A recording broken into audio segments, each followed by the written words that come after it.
Bom dia, irmãos. Obrigado por mais um domingo. Vamos agradecer por mais um domingo. Obrigado por todos que estão acompanhando os nossos cultos. E avisar de mais principal é a questão do acampamento. Como nós falamos, esse mês de setembro o valor muda. Então, se você tem interesse de participar do nosso acampamento, fale com o Marcos, fale com o Reinaldo, que eles possam te ajudar. E tira qualquer dúvida com eles. Não deixe de tirar nenhuma dúvida, porque assim você vai poder esclarecer e fazer sua inscrição. E não fique preocupado caso não dê certo ou mude alguma data, eles também vão ter uma forma de resolver esse problema aí de questão financeira. Cesta básica, se você pode colaborar, fale com o pastor Samuel, o telefone dele está passando aí. Assim como se você precisa, também fale com ele para que ele possa realmente te ajudar e poder entrar em contato contigo. Quanto à nossa volta presencial, a liderança pede que vocês continuem orando e pedindo sabedoria para que todos possam realmente, para que a gente possa voltar, quando for decidido, possa voltar de forma segura e de acordo com os protocolos, para que ninguém realmente fique prejudicado. Mas continuem orando por isso. E aniversariantes, na verdade, né, essa semana a gente tem só uma aniversariante, que não por acaso, é a nossa querida primeiríssima dama da igreja, Jéssica, a esposa do pastor Samuel. Então, se você puder, mande um parabéns para ela, dê um abraço, não pode, mas dê um parabéns para ela. E ela faz aniversário no dia da independência do Brasil, então chique isso. Então, ela vai ficar muito feliz de receber os nossos parabéns. E é isso, obrigado e um bom domingo e uma boa semana a todos.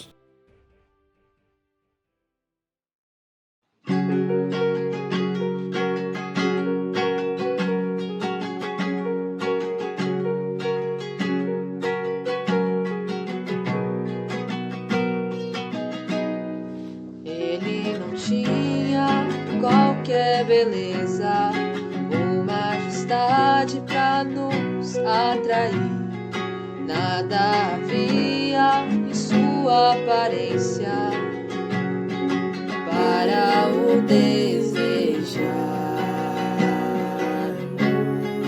Mas rejeitado dentre os homens, ainda assim carregou nossas dores. O seu castigo nos traz paz e a esperança não se esvai.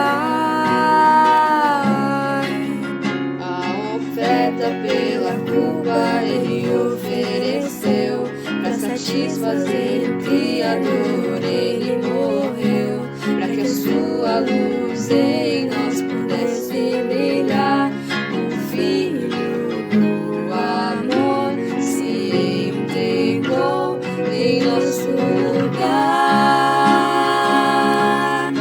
És o Cordeiro que pelos nossos pecados foi esmagado, sem dizer uma só palavra, se entregou aos cravos, derramou sua vida até a morte, provando a ira amarga, pra nos dar sua doce graça e nos fazer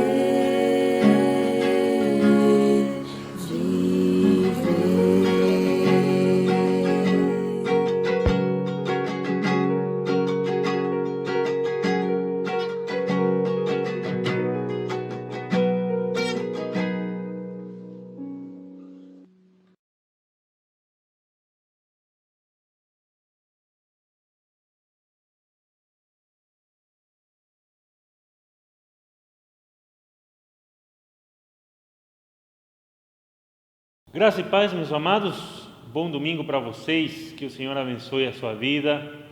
Amanhã é dia da independência do Brasil, então temos um tempo aí para a gente estar orando, intercedendo também pelo Brasil. Continuamos com esse tempo de pandemia, enfrentando o que acreditamos seja pelo menos o começo da última parte, né? com fé no Senhor, sabendo que Ele está acima de todas as coisas. Continuemos a orar, interceder, pedir pelas nossas autoridades, pedir também para que o Senhor continue a guardar a nossa igreja, os irmãos que fazem parte da nossa igreja e a todos nós desse coronavírus, né? Já tivemos irmãos que pegaram ele, graças a Deus a maioria está bem. Teve alguns irmãos também que perderam familiares, né? Não dentro da igreja, mas fora, e nós também com eles estamos orando e pedindo para que Deus possa restaurar a vida de cada um deles, trazendo paz, trazendo também, sobre todas as coisas, o entendimento do porquê Deus faz tudo o que faz, né? Vamos orar. Eu tenho hoje a possibilidade de continuar com vocês a lidar e tratar com um tema que é dualismo versus cosmovisão cristã. Porém, hoje nós vamos começar a nossa exposição no livro ou na carta aos Colossenses, na carta do apóstolo Paulo aos Colossenses. E eu não quero demorar muito e entrar logo de cara, né? Primeiro orar e depois de cara na introdução e no contexto histórico, para que nós possamos ter uma leitura clara dessa carta, tá bom? Abaixe sua cabeça, feche seus olhos, vamos orar ao Senhor. Amado Deus e Pai, nós te louvamos, te agradecemos mais uma vez por esse domingo, esse dia que o Senhor tem nos dado. Obrigado pela tua graça, tua misericórdia e o teu amor que está ao nosso redor, apesar da nossa infidelidade, apesar da nossa fraqueza, apesar da nossa muitas vezes falta de busca pelo Senhor, falta de reconhecimento pelo Senhor.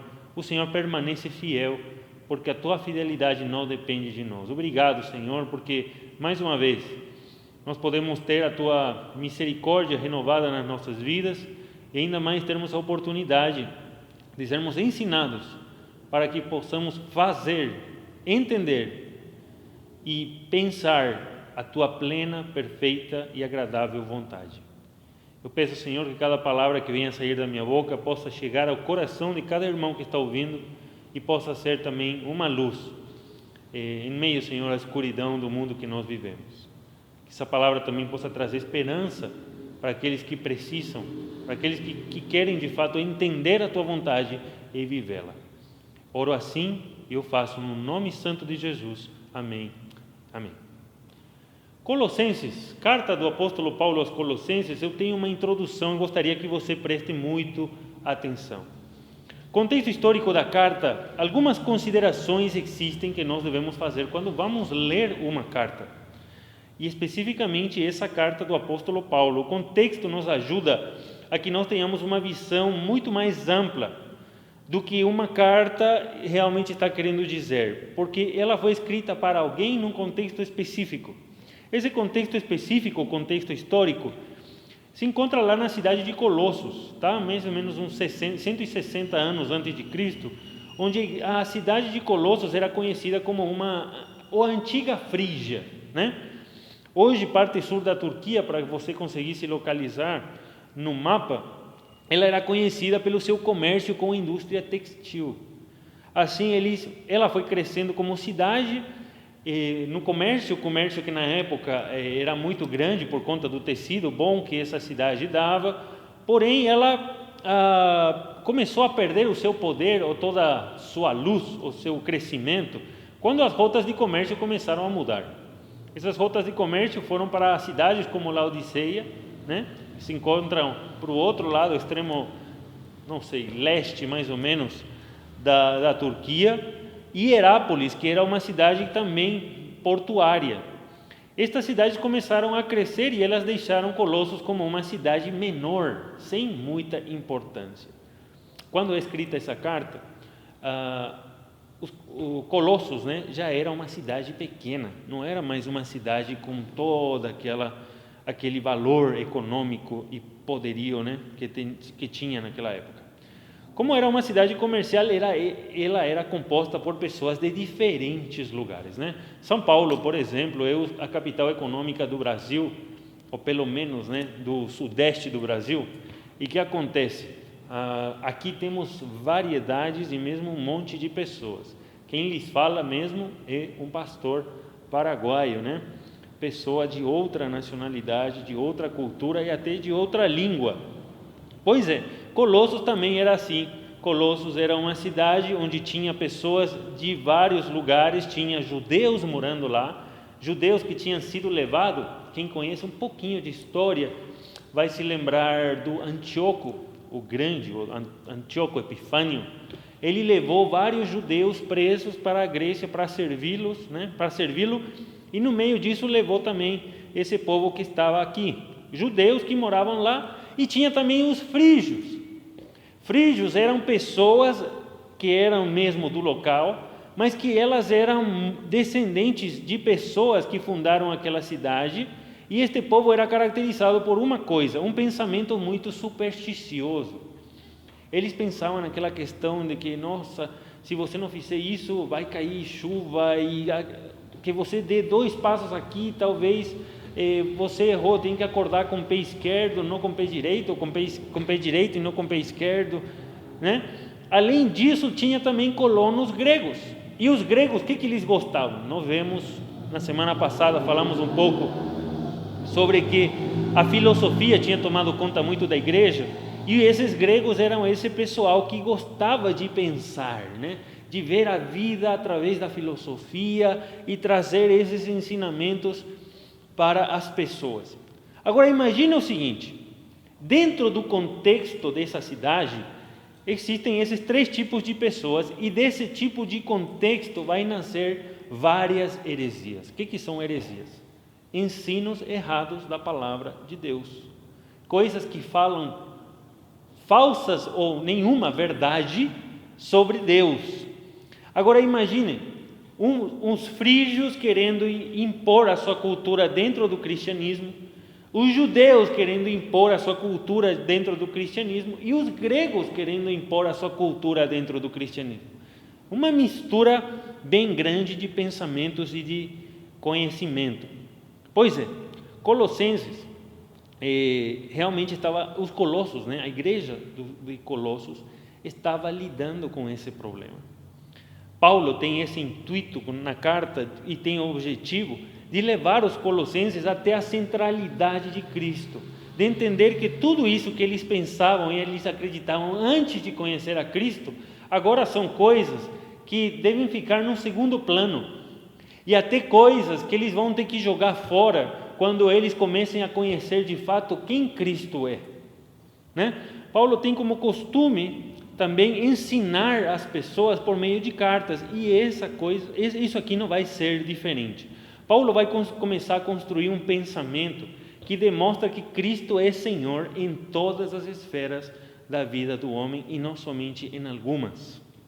Ele faz isso começando com uma ênfase, com dizer o quão importante é o entendimento do reino de Cristo, que muito nós vamos ver na Bíblia como o reino de Deus.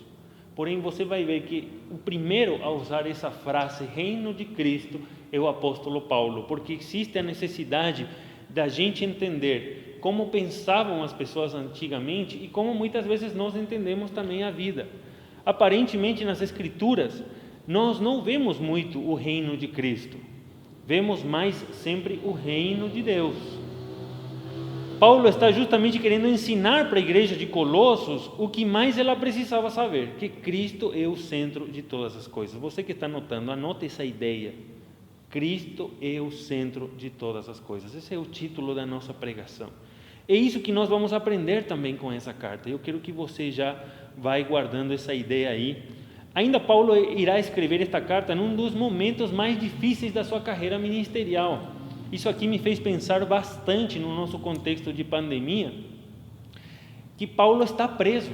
Paulo não está como ele gostaria, em liberdade de ir e vir, andar, visitar. Ele está preso em Roma. E uma coisa muito particular, ele está preso numa prisão domiciliar.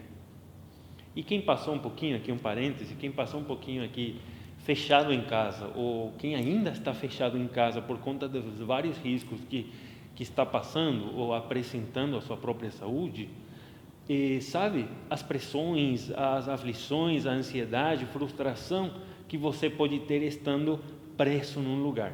Pois é, esses sentimentos, imagina agora o apóstolo Paulo sentindo, e não só isso. Uma pessoa vem visitá-lo e ao invés de, vamos dizer assim, ouvir coisas boas, ele vai ouvir o quê? Vai ouvir que há uma igreja, que é a igreja de Colossos, que precisa, às vezes, de uma dura para poder voltar ao caminho. É nesse momento de maior necessidade, que ao invés de Paulo se queixar da vida que ele estava tendo, ele começa da seguinte maneira: ele se dedica para exortar e ensinar pessoas sobre a necessidade de viver como Cristo. Interessante, pegue um pouco essa ideia. Nesse momento de pandemia, nesse momento de frustração, de ansiedade, de tantas incertezas, do presente e do futuro, que coisa Paulo fez? Ele começa a pensar como ele pode servir pessoas da melhor maneira possível.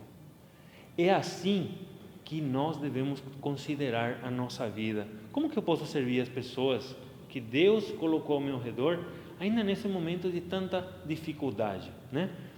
Pare para pensar nisso. Vamos continuar. Nessa situação na qual Paulo se encontra, Epáfras, um dos líderes da igreja de Colossos, ele vai levar um relatório para Paulo, aquilo que eu acabei de mencionar, de como as coisas estavam na igreja. E aqui ele entregou, é como se fosse que ele entregou um trabalho para correção. Imagine você vai apresentar mais ou menos um trabalho de conclusão de curso, e você, dissertante, chega lá, fala com o seu professor e diz assim: professor, é isso aqui que eu consegui fazer, o que o senhor opina? O seu bom mestre ou um bom professor vai chegar e vai falar para você as críticas positivas do seu trabalho, né? É bom ressaltar aquilo, é bom tirar essa ideia, olha aqui, muito bom, aspectos positivos. Porém, depois de vir os aspectos positivos e o encorajamento do professor, o que vem? Normalmente vem o mais. Mas você precisa dedicar isso aqui, começa a tirar essa ideia aqui, começa a pensar nisso aqui, a correção, né? E o chamado à melhora, a crítica, né?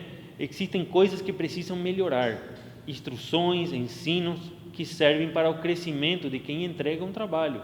De fato, quando Paulo escreve essa carta, ele tem o intuito de instruir, ensinar e encorajar a mudança, tá bom? Quando Paulo está escrevendo essa carta, coloque isso na sua mente, ele está querendo mudar alguma coisa, ele está querendo chamar atenção para alguma coisa especificamente para os colossos, né? Então, irmãos, nós podemos entender que é o que Paulo está fazendo com Epáfras quando entendemos os problemas que a igreja dos Colossos estava lidando.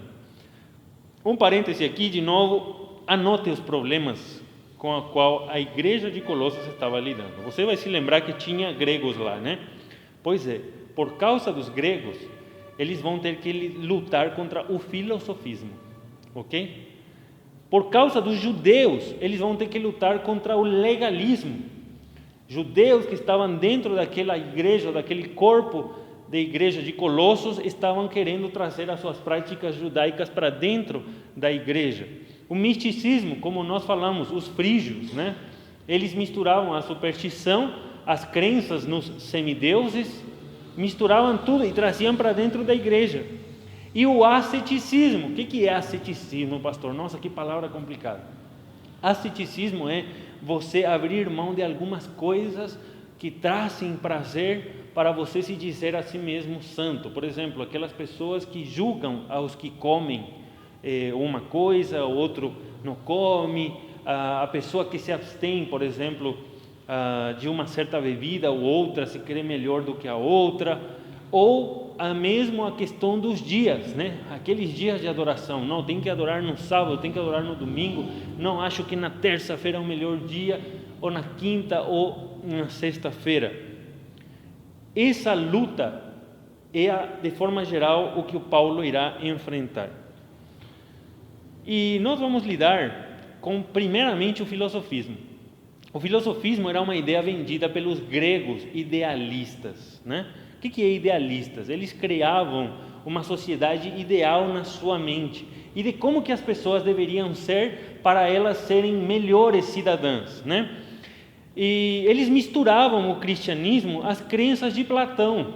Platão, um filósofo que já mencionamos, ele tinha aquele pensamento de que o espírito é uma coisa, a carne é outra, e que as duas coisas não se misturam, porque a carne é má e só atrai os nossos prazeres, os nossos desejos.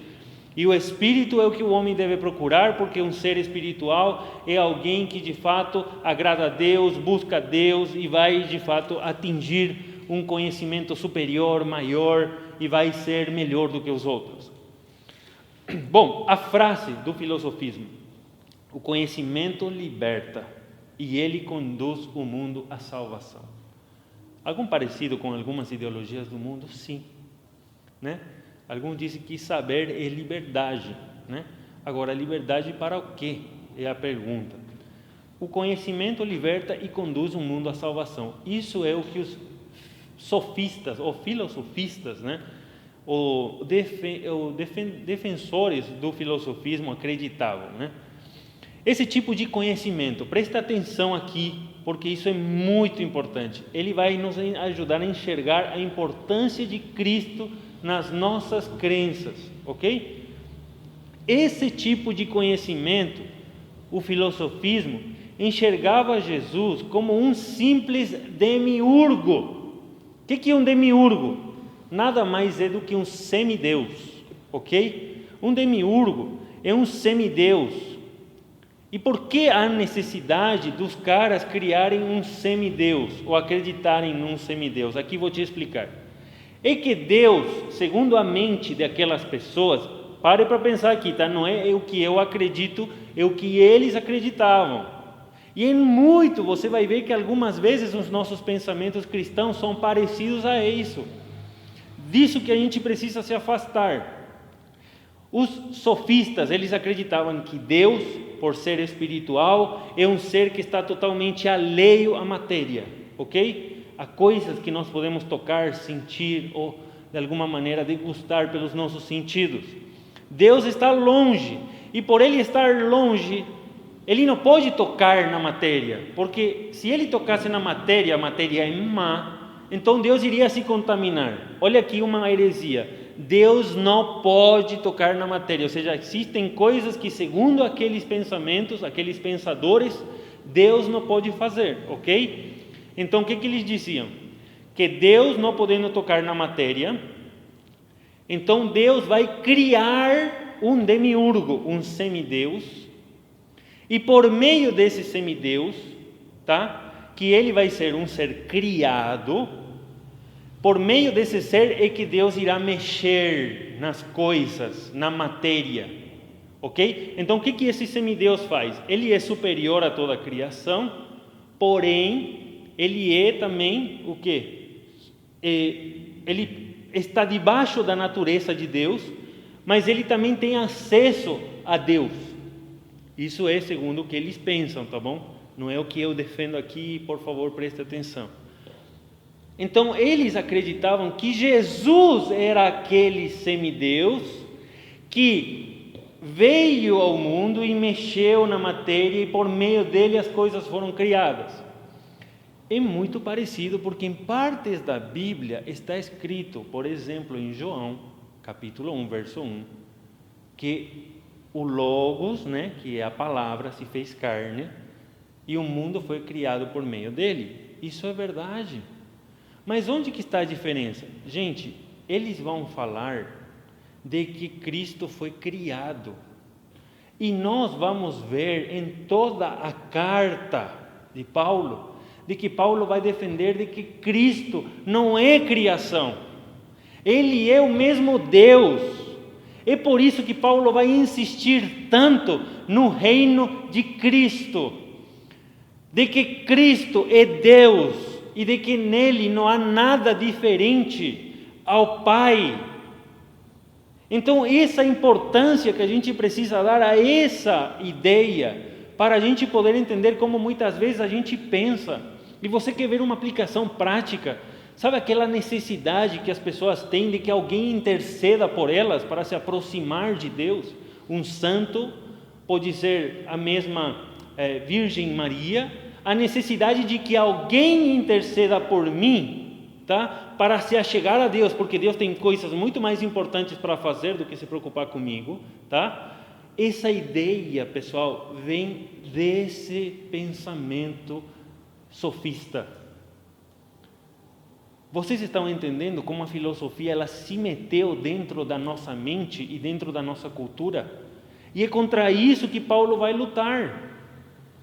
E coisas que nós precisamos ter em conta antes de entrarmos na nossa exposição de fato, é que esse pensamento tomou conta da maioria das pessoas, porque elas acreditavam que Cristo merece sim o nosso respeito, porque embora Cristo não fosse Deus, Ele criou todas as coisas, então eles respeitavam Cristo. A grande maioria dessas pessoas confundiam o Evangelho com algumas práticas do pensamento grego. Entenda o seguinte, quando nós lemos a palavra de Deus, muitas vezes nós pensamos que as igrejas a quem Paulo escreve eram igrejas perfeitas, mas não, irmãos. As cartas foram escritas para corrigir erros que estavam sendo feitas nas igrejas, que muitas vezes hoje nós como igreja ainda continuamos a fazer, misturando as coisas da nossa cultura ou nosso próprio pensamento e impondo ela à verdade das Escrituras e da Palavra de Deus. Coisa que se nós não lidarmos corretamente, a gente vai se deixar levar pelo quê? Pelos rudimentos da carne. É isso que Paulo chama de rudimentos. Existe uma estrutura, e eu quero que você anote, tá? Para toda a carta. E logo eu vou começar com a minha exposição, porque já estou falando muito, né? Mas presta atenção. A estrutura elementar de toda a carta é a seguinte. Primeiro ele vai falar sempre uma saudação. Ele vai se apresentar, ele vai apresentar as pessoas que estão com ele e vai falar em nome de quem ele está falando, Paulo, né? Depois, no segundo momento, ele vai falar sobre a oração, que pode ser um pedido ou mesmo uma oração de gratidão. Pedidos de oração a Deus, ou mesmo considerações sobre os destinatários. É isso que Paulo vai fazer dentro da carta aos Colossenses. Logo vem o corpo, numa terceira parte. O corpo é o seguinte: o corpo é onde ele vai desenvolver todas as suas ideias, contrapondo àquilo que os outros ensinavam. Por isso que eu estou começando com toda essa explicação, para que vocês entendam contra que coisas que Paulo está ensinando estas verdades. Ele não está só falando porque estava com vontade de escrever uma carta, não. Ele escreve no momento de tremenda necessidade, porque ele entende que Deus o chamou para ensinar aquela igreja, para cuidar dela e para fazer que ela seja de fruto realmente para o Senhor. Logo vem a conclusão, com uma saudação final e uma glorificação a Deus. Isso é o costume das cartas de Paulo. Pois, muito bem, vamos logo passar para a nossa exposição, e hoje eu vou só tratar 2 versículos. O verso 1 do capítulo 1 de Colossenses e o verso 2 do capítulo 1 de Colossenses. Abra sua Bíblia comigo e a gente vai ler esses versículos, tá bom? Eu estou lendo na NVI, Colossenses capítulo 1, verso 1 e 2. Diz o seguinte: Paulo, apóstolo de Cristo Jesus, pela vontade de Deus, e o irmão Timóteo. Verso 2: aos santos e fiéis irmãos em Cristo que estão em Colossos, a vocês graça e paz da parte de Deus nosso Pai e do Senhor Jesus Cristo. Ok. Vamos falar sobre isso? Vamos lidar com o texto? Muito bem, você vê já que aqui Paulo está cumprindo muito bem a estrutura da carta, né? Ele diz: Paulo, apóstolo de Cristo Jesus, pela vontade de Deus, e o irmão Timóteo. O que ele faz? Ele se apresenta, certo? Ele se apresenta a si mesmo e ele apresenta também a pessoa que está com ele. Só que vamos perceber uns detalhes aqui, e detalhes que têm muita prática para nós. Paulo, apóstolo segundo a vontade de Deus. Isso tem muita significância dentro de um contexto como o que foi citado acima. Pessoas estavam falando no seu próprio nome. Pessoas estavam falando desde seu próprio ponto de vista. Eu acho que é isso, eu acho que é aquilo. Olha, eu acho que o semideus, eu acho que Cristo é isso, eu acho que é aquilo. Tudo aquilo que você ouviu antes de eu começar a falar diretamente da palavra de Deus. Mas Paulo, ele não vai se apresentar simplesmente como Paulo. E aqui radica a nossa importância em olharmos para a carta de Colossenses. Porque Paulo vai falar, Paulo, apóstolo de Cristo Jesus, pela vontade de Deus. Pessoal, várias filosofias e vários ensinos estavam entrando dentro da igreja de Colossos. E é por isso que Paulo fala de que a vontade de Deus se manifestaria nas suas palavras. Porque ele é chamado a ser apóstolo não por vontade própria. Ele não vai falar de si mesmo. Ele vai falar de alguém superior, alguém maior que o chamou para aquele ministério. E esse alguém se chama Cristo, por vontade de Deus. Pessoal, quantas pessoas hoje se chamam a si mesmas apóstolos? Mas com que intuito? Com que desejo? Com qual vontade? A vontade de si mesmos. A vontade de muitas vezes querer ser superior a alguém. A vontade de se representar a si mesmos, mas Paulo não. Paulo entende que ser apóstolo é ser representante, é ser testemunha da verdade de Deus. Ele simplesmente está dizendo que ele não se tornou apóstolo porque ele quis ser apóstolo, sino porque Deus o chamou. E você vai se lembrar muito bem que ele foi chamado quando ele estava indo matar crentes. Paulo foi chamado no momento que ele estava totalmente contrário à visão de um único e verdadeiro Deus. A aplicação direta desse texto é o tipo de chamado que nós vemos hoje, que pessoas se chamam a si mesmas de apóstolos, só que não pela vontade de Deus, mas por terem em si mesmos um desejo de superioridade, porque era o que os caras de lá atrás faziam. Eles começavam a ensinar, a trazer as suas filosofias, as suas ideias, para dizer que eles eram superiores aos outros. Lembre-se, o conhecimento vai te trazer salvação, era o que os filósofos pregavam. Só que de fato Paulo está dizendo, gente, não, tudo que vou falar aqui não é pela minha vontade, mas é pela vontade de Deus. E ainda eu estou acompanhado pelo irmão Timóteo. E você tem que se lembrar que Paulo não está escrevendo essa carta desde uma cobertura, tá bom? Ele não está escrevendo essa carta desde uma mansão. Ele não está escrevendo essa carta desde o melhor lugar do mundo. Ele está escrevendo essa carta dentro de uma prisão domiciliar, mas uma prisão. E você vai se lembrar, como falamos lá em cima, as pressões, ansiedades, frustrações que uma pessoa passa dentro de uma prisão.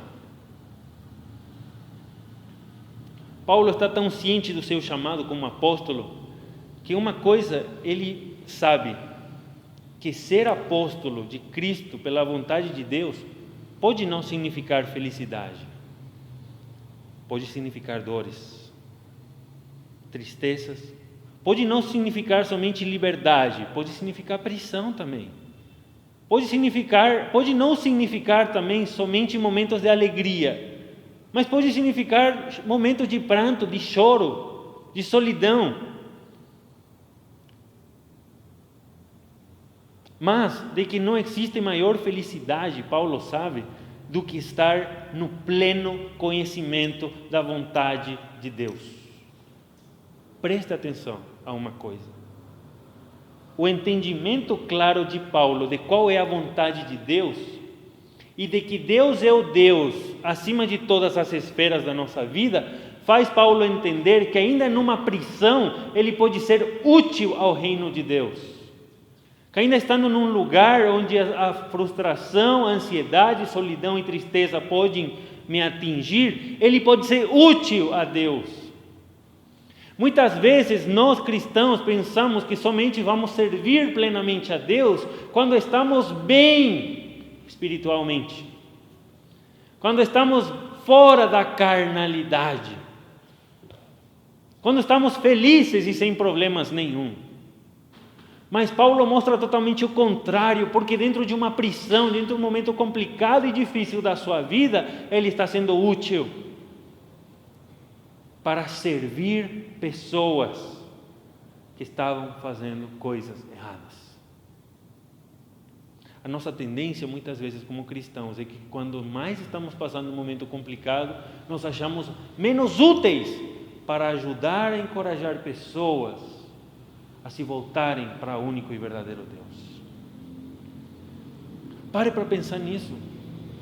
Às vezes a gente quer resolver todos os nossos problemas primeiro, para logo depois ajudar as pessoas a lidarem com seus problemas.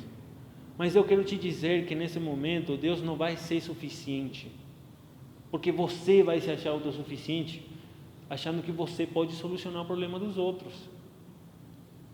Porém Deus, Ele quer lidar contigo agora, na dificuldade, no momento complicado, na frustração, na tristeza, na falta de conhecimento dEle, nos desvios que talvez você tenha tido, nas suas fraquezas, nos pecados, nas vezes que você caiu. E sabe por quê? Porque eu quero continuar lendo o seguinte. Ele vai dizer assim na segunda parte: aos santos e fiéis irmãos em Cristo.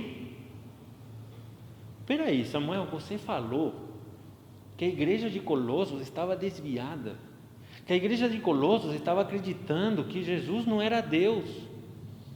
Mas Samuel, você acabou de falar que a igreja de Colossos estava vivendo de formas que não agradavam ao Senhor, atrás de legalismo, atrás de superstição. Mas a esses irmãos, Paulo chama de fiéis irmãos em Cristo. Sabe por que Paulo chama em Cristo? E se você quiser aí, guardar essa frase, em Cristo, porque a maneira que Paulo vai olhar para esses irmãos, ele vai olhar para eles no perdão de Cristo. E porque ele entende que aquelas pessoas passaram pela cruz de Cristo, é que ele escreve essa carta para exortá-los a reconhecer, a entender e a compreender que Cristo é Senhor não somente de uma parte da sua vida, sino de todas as esferas da vida, todas, sem exceção. Que Cristo é Deus, que debaixo dele estão todas as coisas. Como nós vamos ler no percorrer da carta, por Ele, por meio dele e para Ele foram criadas todas as coisas. Paulo chama santos e fiéis irmãos em Cristo. Paulo chama atenção especificamente à igreja, a santidade dela, porque ela estava separada. Lembre-se, santidade não significa falta de pecado. Santidade significa separação do mal. Mas ela está separada por quem? Porque ela estava em Cristo.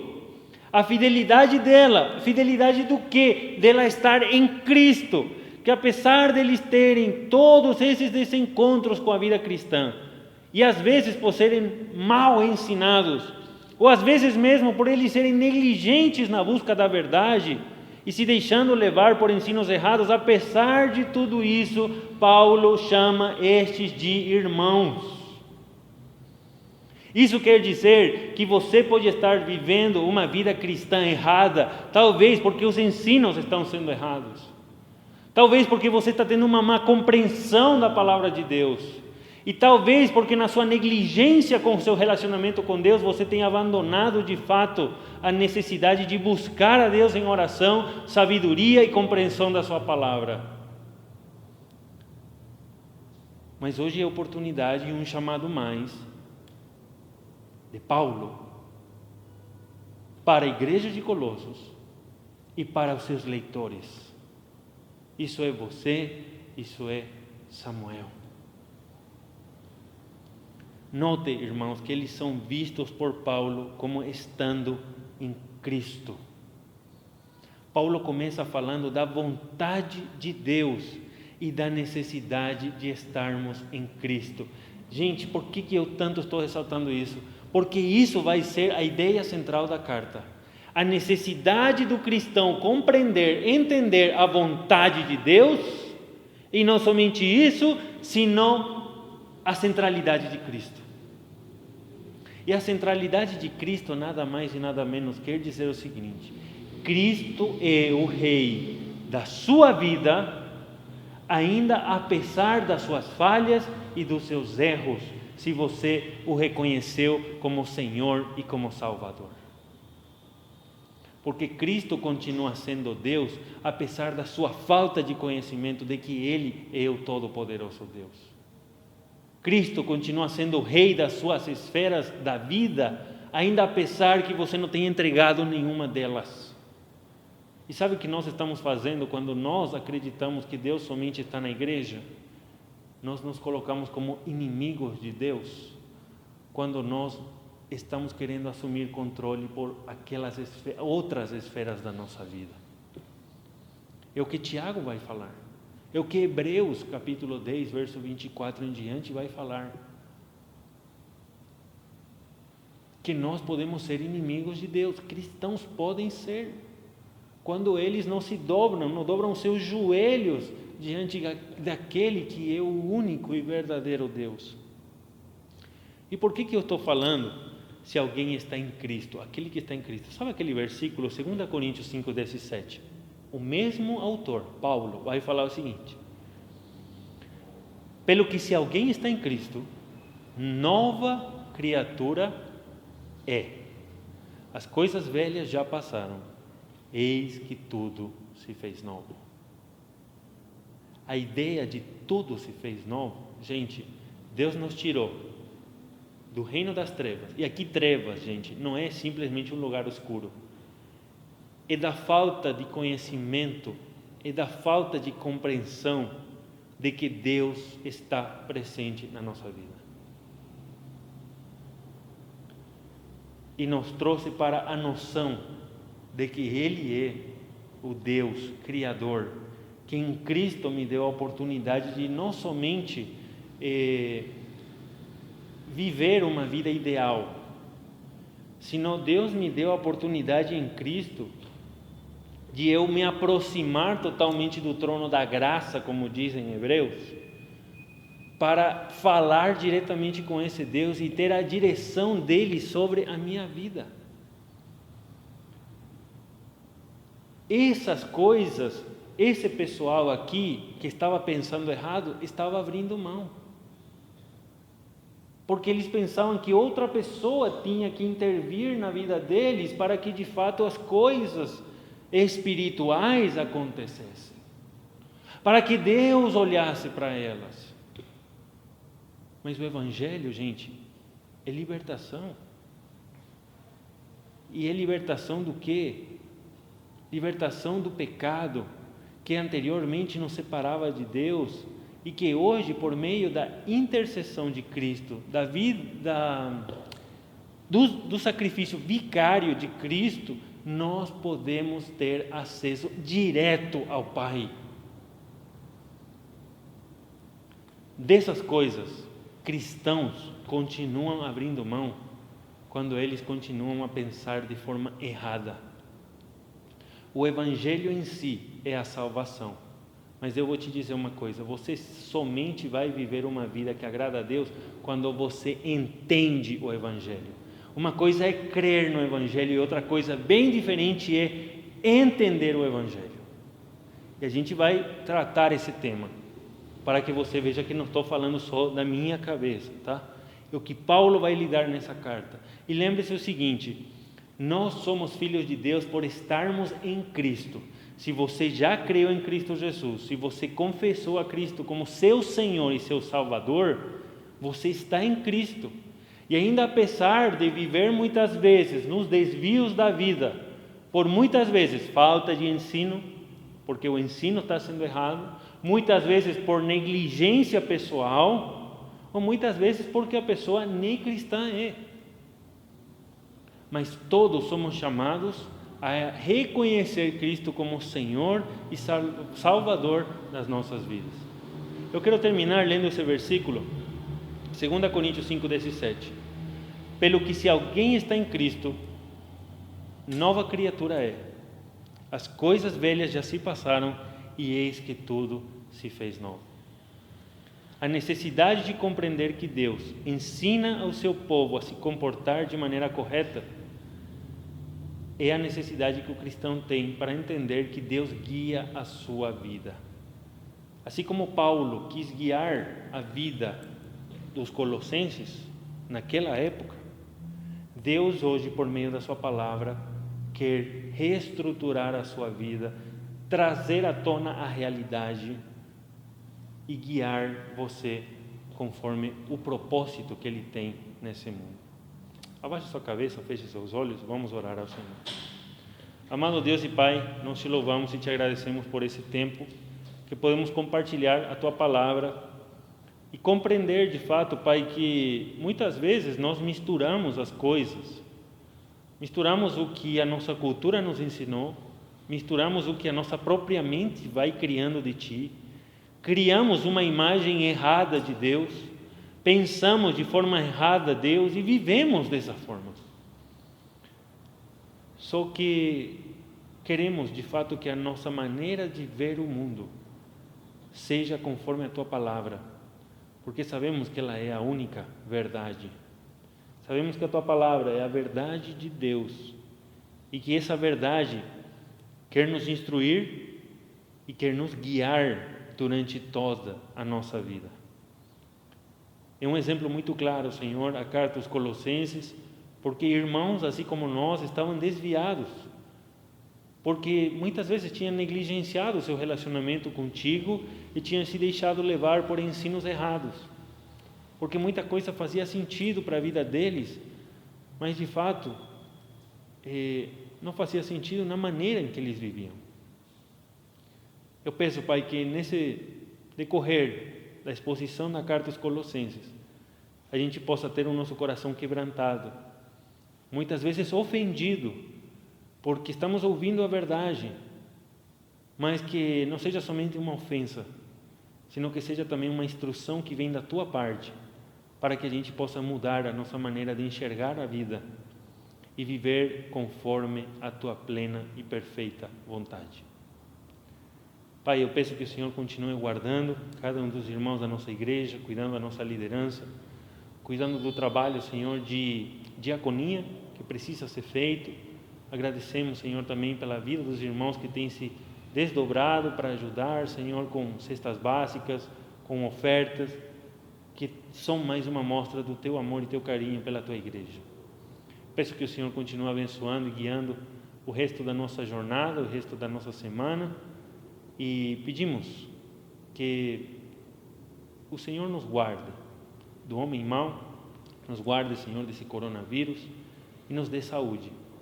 E que em tudo isso, a graça do Senhor Jesus, o amor de Deus, o nosso Pai, a consolação e a comunhão do Divino Espírito Santo esteja conosco hoje e para todo sempre. Amém e amém. Deus abençoe você e a sua família. Boa semana.